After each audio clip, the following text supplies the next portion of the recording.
was saying this to Danny, and I would say this to all of you. My expectation is that you're taking the stuff that we've learned in previous chapters and you're applying it now. So in one of our previous chapters, in the last test, you may have been given something like this. Simplify the expression.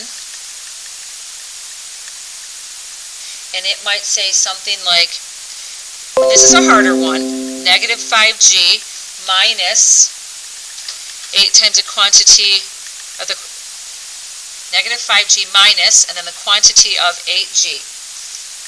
This is one that we would have been given. How many of you guys agree that this is a possibility from the last chapter? Do you guys remember this? Or something like this. Negative 3 times the quantity of 2z minus 8 plus 10z. How many of you guys know that we probably could have gotten one of those? Okay, these are a little different only because this one's a little bit harder. All right, but we've done these. The only difference between this and what number 28 is now it's an equation. Right, so we learned how to simplify these expressions. So when we get equations like this, we now can combine what we learned in simplifying equations with simplifying expressions with solving equations. Okay? The tough part about this one is, here in the second one, here in this one here, we can see that we're multiplying negative 3 times the stuff in parentheses. How many of you guys see this? All eyes are on the board. Danny, come on. How many of you guys can see that I'm multiplying negative 3 times the stuff in the parentheses? Okay. This one's a little bit harder. What number is outside the parentheses here? Because not the negative 5g, because it's negative 5g minus something. What number is really outside there? Addison? Yeah, this is like a 1. And that makes a difference because I do have subtraction outside of it. So I have to do adding the opposite right away on that minus 1 times all of that. It's actually plus a negative 1 times all of that. And then I'll do adding the opposite on the other one as well, the other subtraction. Now, can I add negative 5g and negative 1? Can I add negative 5g and negative 1? Addie? Why? I do agree with that. I do agree that that's one of our explanations. But what is, let's pretend that was just a negative 5. Could I add negative 5 and negative 1 in this position? Molly? Exactly. 1 is part of the distributive property. So I have to do multiplication first. All right, here's another question. Can I add 8 and negative g? Because this is the biggest mistake I see across the board in 7th and 8th grade. Can I make this 8g? Cameron? No. This says 8 plus a negative g. This says 8 times g. Those are two very, very different things. I cannot simplify those. So I'm simply going to do the distributive property. So now that I've given you guys a step in the right direction, if you did not do this right, I want you going back and fixing number 28 right now yourselves. So I've started this for you. Go ahead and do that, please.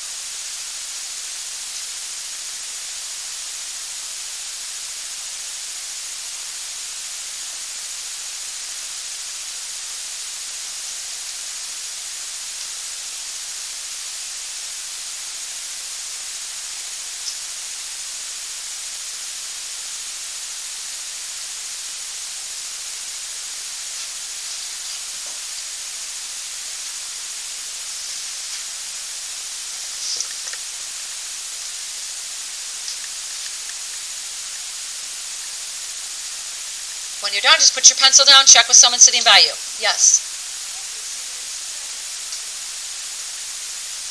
I don't know what to say.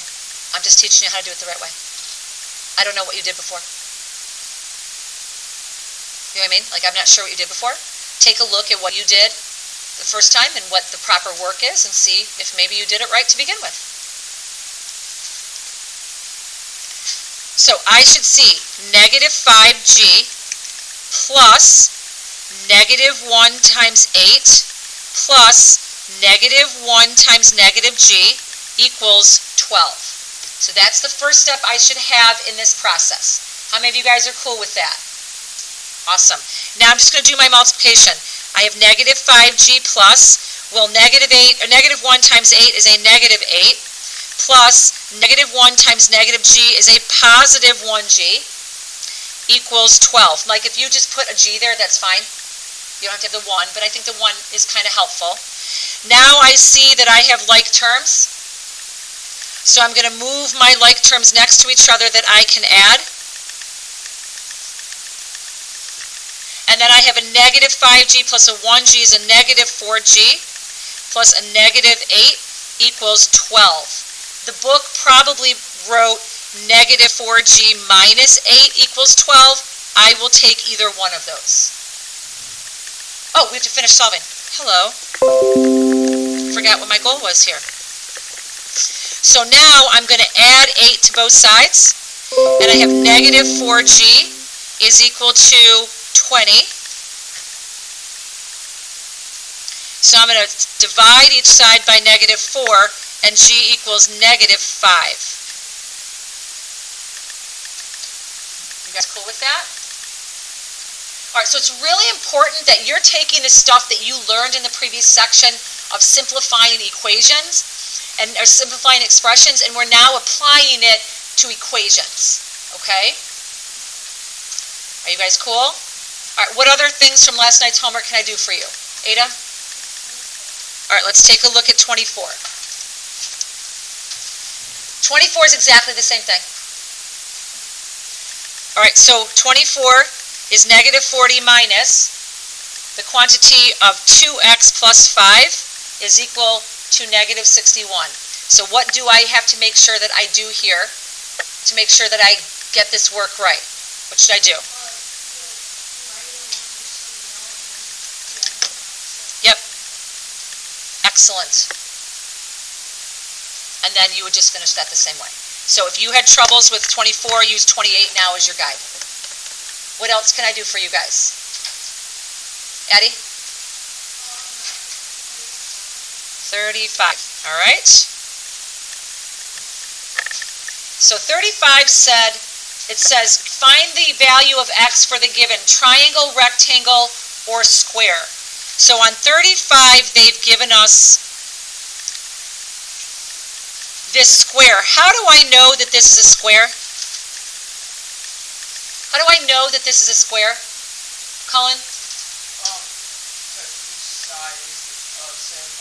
Excellent. Yep. So we know that we have a square. And they tell us that the perimeter is 104 units, whatever that means. Okay. I want you have to memorize how to find the perimeter of a rectangle. The formula for the perimeter of a rectangle, who knows it? Who knows this? Matthew? No, that's area. I like your thing. Yes, but that's how you do it in 5th grade and 4th grade and 6th grade. How are we going to do it using an algebraic equation? Sophia? Excellent. It's length times 2 plus width times 2. Now here, you could use this. There's no reason you can't use that formula. But what might a formula be for the perimeter of a square? And if you're like, yeah, that's too hard for me to think about right now, then use the perimeter of a rectangle. I don't care. But how do I find the perimeter of a square? Amanda?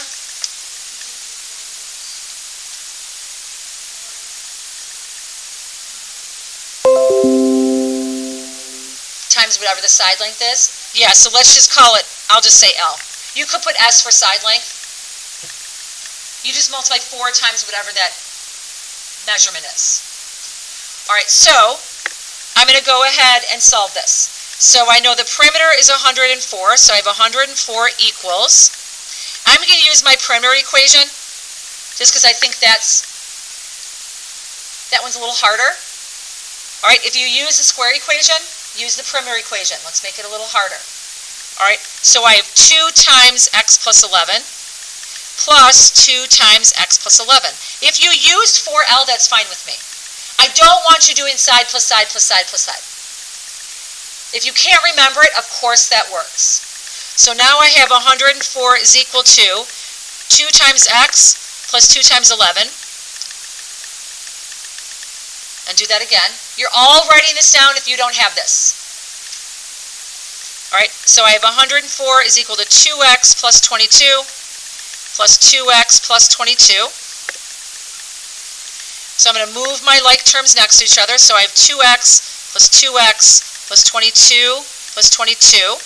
So I have 104 is equal to 4x plus 44, and then you guys can solve it from there. I do expect you to remember that perimeter formula for a rectangle. At the very least, you have to remember that. All right, put this away, get your notes out. So we are moving on to the next section. So as you can tell by our progression of equations, they're just getting a little bit harder and they're getting a little bit different. All right, so this is no less. We are doing a little bit harder, but you guys understand the solving process. So these should not be that hard for you because you understand how to solve these. All right.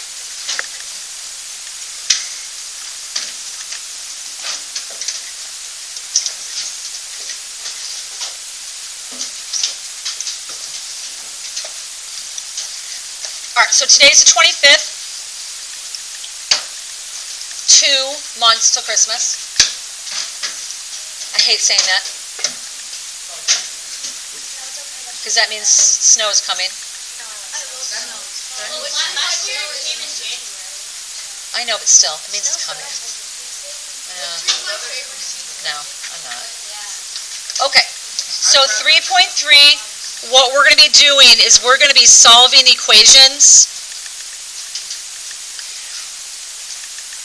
with variables on both sides.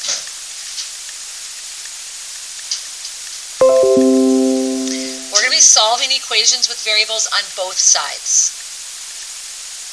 So I want to first start with two-step equations and kind of review what they look like, okay? So let's do a little bit of a review here, because I need you guys to be on solid ground with your understanding of the structure of a two-step equation, to understand the structure of what we're doing now and the process involved in solving it. All right, so if we look at a two-step equation, so let's say I have 2x plus 5 equals 15. All right, here we have a variable term plus a constant equals a constant.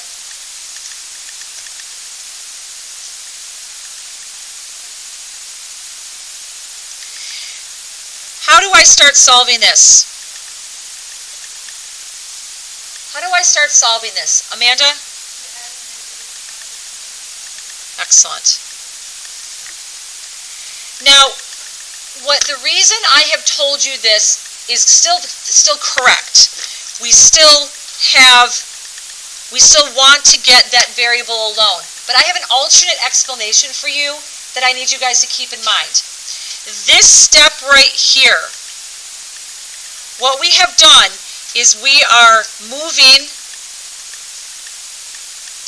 constants to the same side of the equal sign.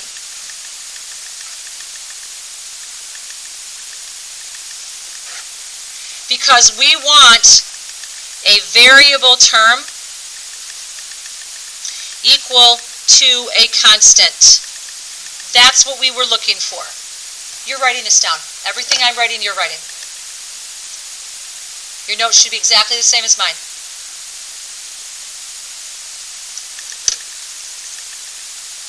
So in solving this two-step equation, when we added a -5 to each side, I moved all my constants to one side. So I had my variable term equal to my constant. I want you guys to keep that in mind as I teach you how to solve these. Okay? So let's take a look at an equation with variables on both sides.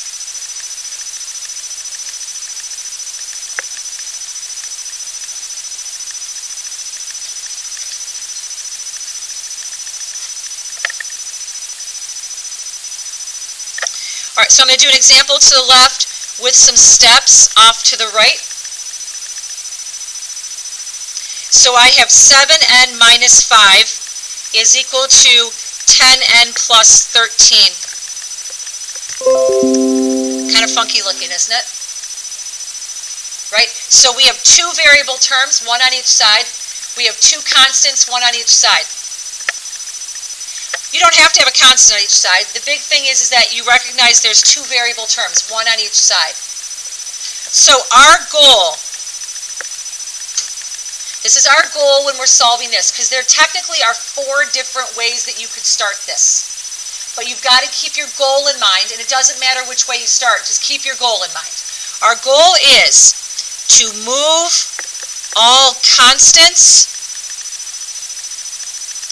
to one side and variable terms to the other. That is our goal. It does not matter what you start with. I always tend to start with my variable terms, and I like to keep my coefficients positive. That's just me. Some people like to see their variable terms on the left-hand side of the equal sign always, and their constants on the right. If that's what you like, then go ahead and do that. All right, so I'm just going to start solving this. So first of all, I'm going to do adding the opposite.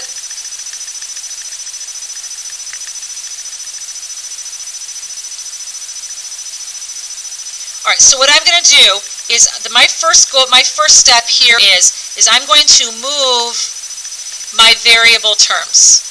And again, it doesn't matter the order in which you do these. You could move the constants. Once I do this, you'll understand what I mean. So, for me to get rid of the addition of 7n, I'm going to add a -7n to both sides. So the process is still the same. Since this is addition, for me to undo the addition, I just add the opposite to it. So when I do that, my 7n and my -7n, they cancel each other out because I'm adding opposites. So I'm left with -5 is equal to, well, what is 7n, a -7n plus a positive 10n? Alex? Excellent. So I have 3n and then plus 13. This looks more like a two-step, now we have a two-step equation, don't I? Okay, so now I'm going to move the constants to the same side, the other side.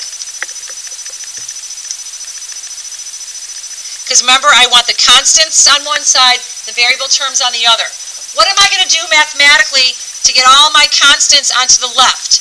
I need to get rid of that plus 13 to my 3n. Cameron? Excellent. Excellent. So now, my 13s and -13 cancel out. I have 3n equals. This is going to be a -18, and all of you should solve it from there.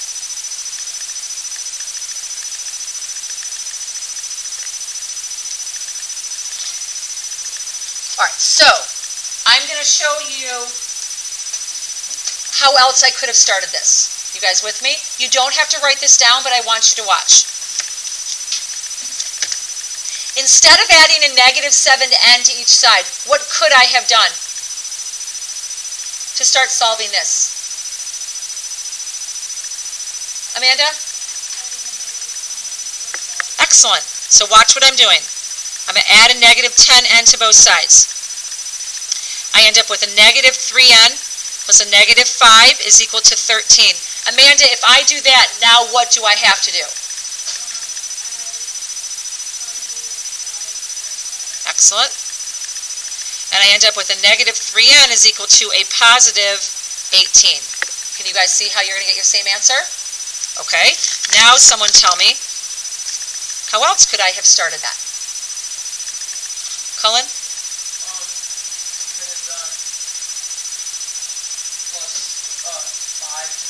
Excellent. I could have added 5 to both sides. So I have 7n is equal to 10n plus 18. Cullen, what would I do from there? You would take out the variable. Well, don't I need to move these to the same side? Yeah. So what can I add to a positive 10n? Negative 10n to both sides. Excellent. And I end up with negative 3n equals 18. Can you guys see that? And there's one more. We could have started with adding a negative 13 to each side, right? So you can see that there are 4 different ways, because there's 4 terms here, 4 different ways you could have started that. Let's do another one, okay? I'm going to save our story problems for Monday. So these are just going to be skills, okay? Because I want you guys getting these skills down first. All right, so here's my example.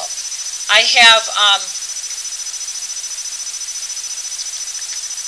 I want you guys to do this one. So I want you to do 8y plus 4 is equal to 11y minus 17. Go ahead and solve that, please.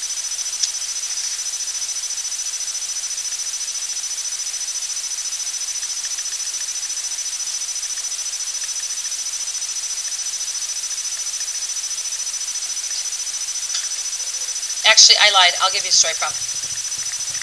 I'm saving something else for next time. Yeah. Yeah, I lied. You'll have story problems.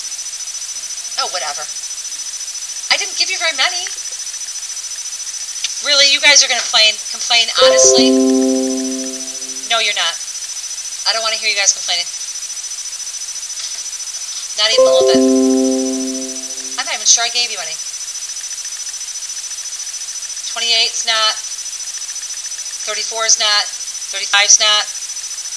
Yeah, I'm pretty sure I didn't. Ooh. You'll deal with it. I only gave you 9 problems. No. 5, 9. I gave you 9 problems. Think about your homework last year. How many problems were you getting? Okay, I give you 9. So I don't want to hear any complaining. So solve this, please. When you're done, just put your pencil down.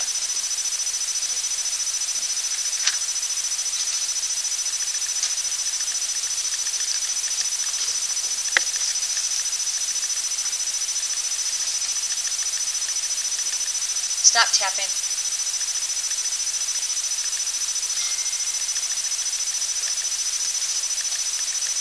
All right, someone tell me what to do.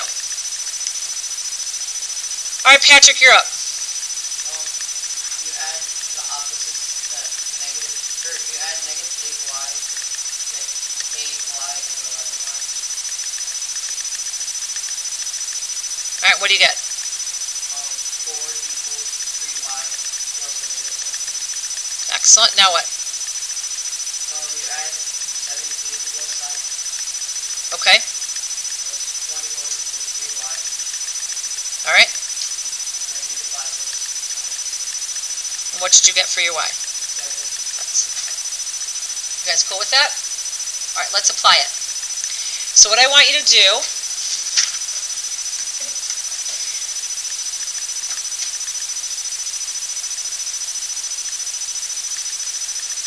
we have a square .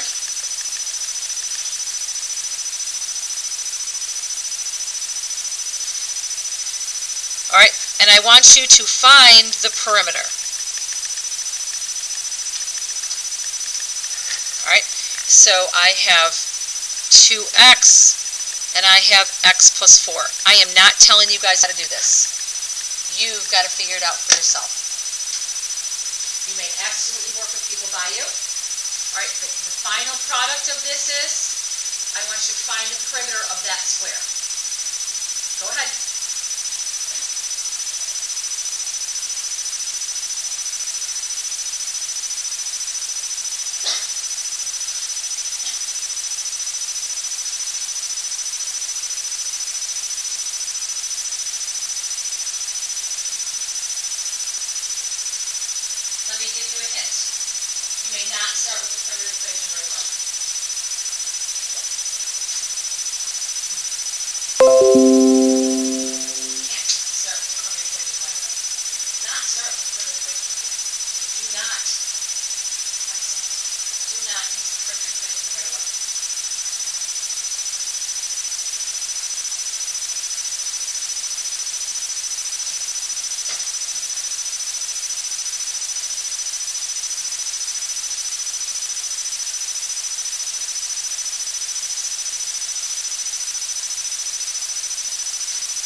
perimeter equation? It's impossible. You'll eventually use it, but it is impossible to use a perimeter equation right now. Because you don't know the perimeter. So you can't find the perimeter equation right now. You can't use it. Talk to each other. If you're sitting there like, I don't know what to do then, talk to each other, figure it out. Some of you have already figured out what to do first.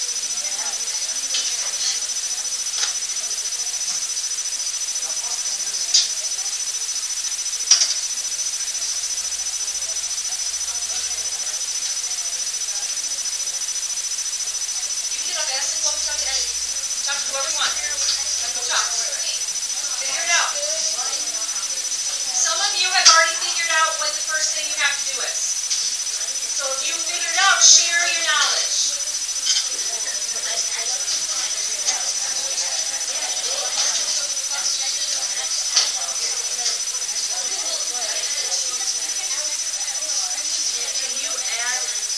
Can you add 2x equals y? Okay, so we can't start that. Don't I want to get the x's together on the same side? Okay.